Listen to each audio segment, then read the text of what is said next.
Welcome back ناظرین. گفتگو کا آغاز وہیں سے کرتے ہیں جہاں سلسلہ منقطع کیا تھا.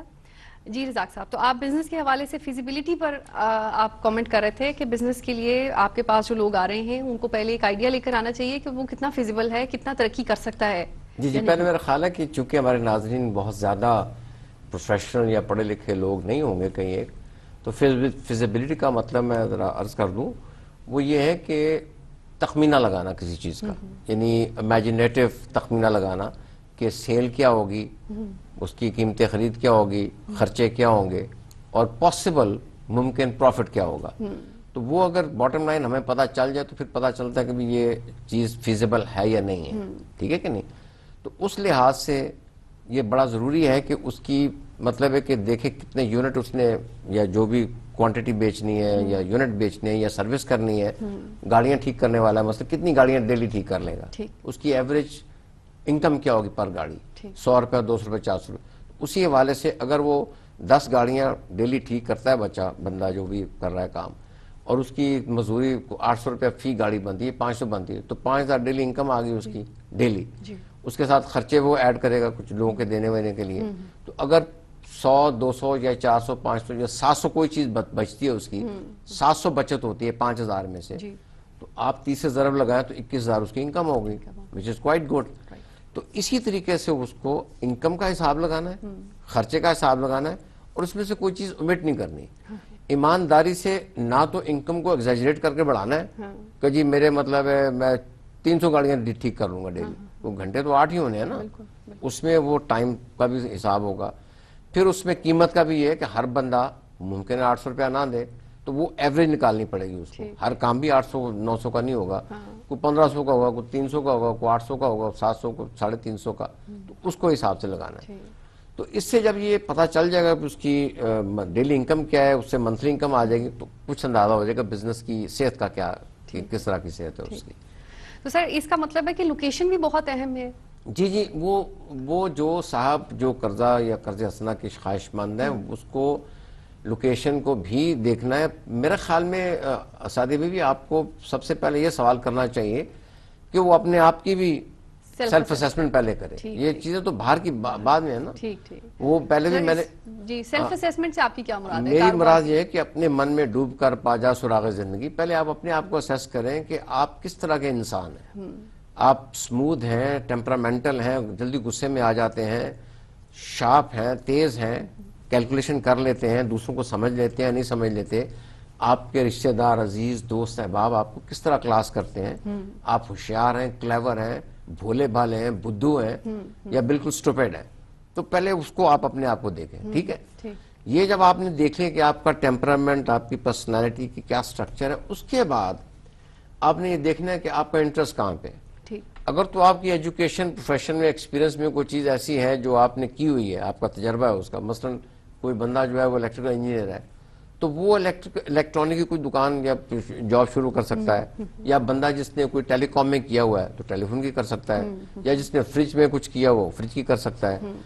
صرف ایجوکیشن ضروری نہیں, ساتھ ایکسپیرینس بھی ضروری ہے. اگر وہ ایجوکیشن نہیں ہے تو ایکسپیرینس ہونا ضروری ہے, ریلیونٹ.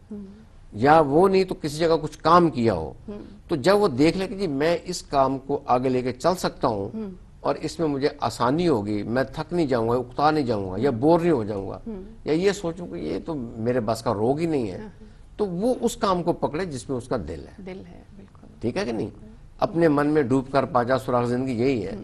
تو وہ بابا بلے شاہ نے اس کے بارے میں کافی پنجابی میں کہی ہیں, لیکن آپ اپنا سوال دہرائیے. ہاں جی بھائی, آپ نے بڑی اچھی بات کی کہ سب سے پہلے تو سیلف اسیسمنٹ ضروری ہے. آپ نے بزنس شروع کرنا ہے, آپ کو پتا ہونا چاہیے کہ whether you will be able to carry it further اور ناٹ. اور اس کے بعد یہ کہ ٹیمپرامنٹ بہت ضروری ہے. اس حوالے سے سر آپ بہت ایک دلچسپ واقعے کا آپ ذکر کر رہے تھے ابھی آف ایئر, تو میں چاہوں گی کہ آپ اگر وہ جنرل صاحب کا جو آپ جی وہ ٹیمپرامنٹ دیکھیں. جی ٹیمپرامنٹ بعض لوگ سمجھتے ہیں شاید کاروبار جو ہے نا وہ آپ نے چٹکی بجائی شروع کر دیا اور دھڑا دھڑ پروفٹ آنا شروع ہو جائے گا. ایسی بات نہیں ہے. ملازمت میں خواتین و حضرات آپ کو ایک باس کی خدمت کرنی پڑتی ہے. کاروبار میں آپ کے 25 باسز ہو سکتے ہیں اور 25,000 بھی ہو سکتے ہیں, کیونکہ کلائنٹ کسٹمر تو کبھی بھی آ سکتا ہے, کہیں بھی آ سکتا ہے. تو آپ کو اتنی زیادہ واسٹ قسم کی مطلب ہے پبلک کو ڈیل کرنا پڑتا ہے. تو اس میں پھر یہ کسٹمر بھی ہیں, پھر آپ کے سپلائر ہیں, بائر ہیں, آپ کا سٹاف ہے, گورنمنٹ ڈپارٹمنٹ کے لوگ ہیں. تو اس حوالے سے میں یہ عرض کر دوں کہ میرے ایک بڑے اچھے دوست جاننے والے تھے, انہوں نے یہ کہا کہ جی میں ایک مل لگانا چاہتا ہوں. تو فرمایا میں کس طرح سے اس کو شروع کروں, میرے پاس 100 اتنا پیسہ ہے. تو میں نے ان کی بیک گراؤنڈ پوچھی تو وہ کہنے لگے جی میں بائی پروفیشن جنرل ہوں اور کافی جگہوں پہ سرو کر چکا ہوں. تو میرا پہلا سوال یہی تھا, میں نے کہا جناب آپ نے ساری عمر جو گزاری 40-30 سال اپنی آرمی میں, تو you are commanding people, commanding the troops اور سم کمپنی. کہا ہاں یہ تو بالکل بجا ہے. تو میں نے کہا کیا آپ یہ ایکسیپٹ کریں گے کہ آپ کسی گورنمنٹ دفتر کے باہر 2 گھنٹے بیٹھ کے انتظار کریں تاکہ صاحب آپ کو اندر بلائیں؟ تو کہنے لگے یہ تو میں کبھی برداشت نہیں کر سکتا. تو میں نے کہا کاروبار پھر آپ کے لیے مناسب نہیں ہے, کیونکہ کاروبار میں ورکر سٹرائک بھی ہوں گے, مشینیں بریک ڈاؤن ہوں گی, واپڈا والے بجلی کاٹ دیں گے, آپ پہ ٹیکس لگے گا, آپ کے اکاؤنٹ فریز ہو جائیں گے. تو وہ کمانڈ سے اور حکم نامے جاری کرنے سے دور نہیں ہوں گے. اور پھر یہ وہ والے کام ہے جس میں آپ کو پرسنلی انوالو ہونا پڑے جی گا, بالکل, آپ کسی کو بھیج نہیں سکتے. بالکل بالکل آپ کی پرسنل انوالومنٹ ضروری ہے. نہیں وہ بھیج بھی سکتے ہیں, لیکن ممکن ہے کہ بھیجا ہوا بندہ بھی وہ کہے کہ تم نے اس کے ساتھ اس طرح بات کیوں کی, اس طرح بات کیوں نہیں کی, تو وہ اس میں مسائل پیدا ہو جائیں گے. اسی طرح سے ایک ہمارے دوست تھے, he was a very big jagirdar, بڑی جاگیریں تھیں. انہوں نے بھی ضد کی جی میں نے کاروبار کرنا ہے. میں نے کہا جی کاروبار کیا کرنا ہے, وہ بھی ٹیکسٹائل کی مل لگانے کے چکر میں تھے. تو میں نے ان کو ایک ان کے حساب سے بڑا بھونڈا مشورہ تھا. میں نے کہا جی آپ کا جو ورکنگ سٹائل ہے وہ یہ ہے کہ جس کسی نے آپ کی بات نہیں مانی آپ نے اس کو ٹھکائی کر دی, ٹھیک ہے جی, یا کسی کا پانی بند کر دیا, یا کسی بندے کو اٹھوا لیا, یا اس کو زچ کیا, یا مقدمے بنوا دیے. تو ہاں ہی واز جسٹ اسمائلنگ. میں نے کہا بالکل ٹھیک ہے. میں نے کہا اگر آپ کو واقعی کاروبار میں ترقی کرنی ہے ٹیکسٹائل میں, تو آپ کائنڈلی فیصل آباد جا کے 10-15-20 لاکھ اس زمانے میں ایک شاپ لیں سوتر منڈی میں, وہاں پہ سوتر کا کاروبار کریں.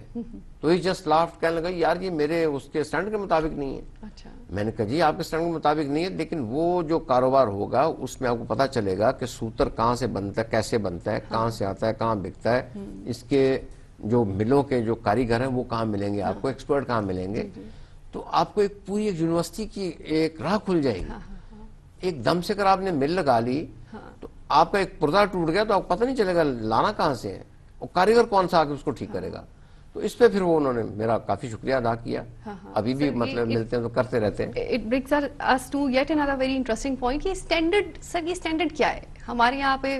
جو نوجوان ہیں, پڑھے لکھے ہیں, وہ اچھی بھلی جاب کو یہ کہہ کے ٹھکرا دیتے ہیں کہ نہیں جی ہمارے اسٹینڈرڈ کے مطابق نہیں ہے. وہ اسٹینڈرڈ بھی میرے خیال میں کچھ لوگوں کی ذہنی تربیت میرے خیال میں کچھ اس طرح کی نہیں ہے.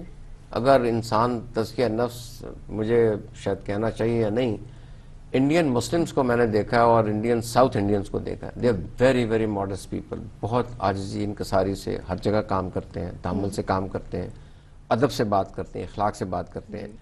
لیکن کچھ علاقوں میں مطلب ہے نارتھ انڈیا, نارتھ پنجاب وغیرہ, وہاں پہ یہ چیز نہیں ہے. سر ہماری فیملیز کو یہ مطلب ایک یہ کمی ہے ہمارے یہاں پہ کہ ہم یہ بچوں کو سکھاتے نہیں ہیں کہ کسی بھی طرح کی جاب کرنی, اس میں آپ کو پرائیڈ ہونا چاہیے. ہمارے تو ہولی پروفٹ کی اگر آپ مثال اٹھا کے دیکھیں تو انہوں نے بیشتر کام اپنے ہاتھ سے خود ہی کیا کرتے تھے. آپ یہ کہہ رہی ہیں, آپ تو بڑی دور کی بات کر رہی ہیں. یہاں پہ میں نے اپنے کئی ساتھیوں کو, اپنے رشتہ داروں کو دیکھا ہے 5-5 سال کوئی جاب نہیں کیا, because jobs are not according to standard. وجہ کیا ہے اس کی؟ کھانے کو مل رہا ہے, پہننے کو مل رہا ہے, رہنے کو مفت مکان ہے, جیب خرچ مل رہا ہے, تو وہ کیوں کام کرے گا بھائی؟ تو سر یہ بیسیکلی تعلیم و تربیت اور بچوں کی گرومنگ ہے. مثلا کراچی میں چلے جائیں آپ, 12 سال کی 10 سال کی عمر سے سیٹ صاحب نے اپنے بچے کو دکان پہ بٹھا دینا پیسے کے اوپر. وہ پیسے کا حساب کتاب کرے گا, کسٹمر آئے گا اس سے پیار سے بات کرے گا, کوئی فقیر مانگنے آئے گا اس کو جو بھی اس کا بجٹ ہے دن میں انہوں نے مثال 100 یا 50 دینا, اس سے زیادہ نہیں کرے گا. 5 روپے 2 روپے 1 روپیہ وہ دے دے گا اس کو, ٹھیک ہے جی. کوئی مسجد والا ہے اس کے ساتھ اس طرح ڈیل کرے گا. کوئی گورنمنٹ کے محکمے کا آ گیا اس کو اس طرح سے ڈیل کرے گا. تو اس کو تو ٹریننگ گھر میں ہو گئی کاروبار کی, اس کو تو کسی یونیورسٹی ایم پی کرنے کی ضرورت ہی نہیں ہے. اس کے علاوہ ایک اور عرض کر دوں, یہ یہاں بھی شاید ہو گیا ہو, کراچی میں جتنے بڑے بزنس ہاؤسز ہیں, آدم جی, میمنز پلس داؤدز, جتنے بھی ہیں, ان کے بچے جب باہر سے پڑھ کے آتے ہیں تو ان کو آتے وہ باپ کی سیٹ میں نہیں بٹھاتے, ان کو اپنے محکمے میں ایک سال تک اپنی کمپنی میں ہر محکمے میں 2 1 مہینہ لگواتے ہیں. یعنی وہ بندہ چپڑاسی بھی بنتا ہے, چائے بھی بناتا ہے سب کے لیے, وہ وہاں پہ مطلب ہے صفائی بھی کرتا ہے, سیل ڈپارٹمنٹ میں جاتا ہے, پرچیز میں بھی جاتا ہے, ایڈمن میں جائے گا, HR میں جائے گا, اکاؤنٹس میں جائے گا. اکاؤنٹس میں تھوڑا سا زیادہ وہ مطلب رکھنے کی کوشش کرتے ہیں تاکہ اس کو فگر ورک سے ذرا دلچسپی ہو جائے. تو یہ ان کی ٹریننگ کے طریقے ہیں. اور خاص طور پہ جو ان کی مطلب اخلاقیات ہیں, they are really commendable business people جتنے بھی لوگ ہیں. سر آپ نے انڈیا کا بھی ذکر کیا اور آپ نے وہاں کے جو تاجر لوگ ہیں ان کے ایٹیٹیوڈ کا ذکر کیا, اخلاقیات کا ذکر کیا. میں نے بہت سے لوگوں سے سنا ہے, مجھے خود تو اتفاق نہیں ہوا انڈیا جانے کا, بہت سے لوگوں سے سنا ہے کہ وہاں پہ جو تاجر حضرات بیٹھے ہیں ان کی اخلاقیات بہت بہتر ہیں, بہت پیار سے پیش آتے ہیں اور بنسبت ہمارے یہاں کے. جی میں 5 دفعہ ہم لوگ تھے, 4 دفعہ جا چکے ہیں انڈیا جی, اور اس کا ایکسپیرینس ملٹیٹیوڈ آف ایکسپیرینس. اس میں یہ میں آپ کو بتا دوں سعدیہ بی بی کہ وہ جس دکان میں چلے جائیں گے آپ کو واپس نہیں جانا دینا بندہ ہو. اس کا ایک چھوٹا سا ایک واقعہ ہمارے ساتھ یہ ہوا تھا انڈیا میں کہ میری بیگم صاحبہ نے کہا جی بازار چلیں, 8:30 9 کا ٹائم تھا, دھند بہت چھائی ہوئی تھی, جنوری کا مہینہ تھا. ہم لوگ چلے گئے بازار میں, کچھ دکانیں کھلی نہیں تھیں, تو ایک گلی میں ایک دکان کھلی تھی, ہم لوگ وہاں چلے گئے. تو وہ حضرت کچھ اپنا کر رہے تھے, جو بھی ان کا پوجا پاٹ کا مسئلہ تھا. اس نے کہا جی بیٹھیں 2 منٹ انتظار کریں. اس کے بعد انہوں نے مال دکھانا شروع کیا اپنا. تو میری بیگم کو کوئی پیس پسند آ گیا, ایک ساڑی واڑی جو بھی تھی, تو اس نے کہا جس کی قیمت 800 روپے. تو مائی وائف سیٹ کہ نہیں تو فلاں جگہ پہ 400 کی میں نے دیکھی ہے. تو اس نے بتیری قسمیں کھائیں, سب کچھ کیا, لیکن اس نے اٹھنے نہیں دیا ہمیں. اس نے کہا جی یہ میں آپ کو جانے نہیں دوں گا, آپ میرے بونی کے گاہک ہیں, پہلے گاہک ہیں, میں تو سوال ہی پاس نہیں. تو ہی سولڈ فار 400. ایک طرف یہ, دوسری جگہوں پہ ہم لوگ گئے تو وہ مکمل خالی ہو کے آئے. انہوں نے ایسی ایسی چیزیں دکھائی ہیں, ایسے پیار سے قصے سنائیں گے آپ کو, لاہور کے قصے سنائیں گے, لال پور کے سنائیں گے, فیصل آباد کے سنائیں گے, پنڈی کے سنائیں گے. اس میں آپ کو وہ مطلب اپنا جکڑ لیتے ہیں اپنی سیلز مین شپ میں. تو کاروبار کا بنیادی جو اصول ہے وہ یہ خوش اخلاقی. وہ تو ہے نا, انگریز کہتا ہے کسٹمر از آلویز رائٹ, اور جیپنیز کہتا ہے only a smiling man should open a shop. Shop کے علاوہ یہ ہے کہ آپ شاپ کر لیں اور فیکٹری بنا لیں جس میں 25,000 لوگ ہیں, اصول سیم ہی ہے. کیونکہ آپ نے اگر سٹاف کے ساتھ ڈیل کرنا ہے خوش اخلاقی سے کرنا ہے, سپلائر سے کرنا ہے خوش اخلاقی سے کرنا ہے, کسٹمر سے کرنا ہے خوش اخلاقی سے کرنا ہے, گورنمنٹ کے بندوں سے کرنا ہے خوش اخلاقی سے کرنا ہے. تو آپ بتائیں کہاں پہ آپ مطلب where can you go wrong. Razzaq sahab بہت دلچسپ گفتگو چل رہی تھی, مجھے تو وقت گزرنے کا پتہ ہی نہیں چلا, لیکن پروگرام کا وقت ختم ہو چکا ہے. ناظرین پروگرام آپ نے دیکھا, نیچے دیے گئے نمبر اور ای میل کے ذریعے آپ ہم سے رابطہ کر سکتے ہیں.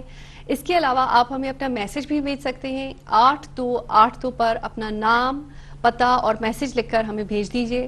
آپ کی فیڈ بیک کا ہمیں انتظار رہے گا. مجھے اور رزاق صاحب کو اجازت دیجئے. اللہ حافظ. پاکستان پائندہ باد.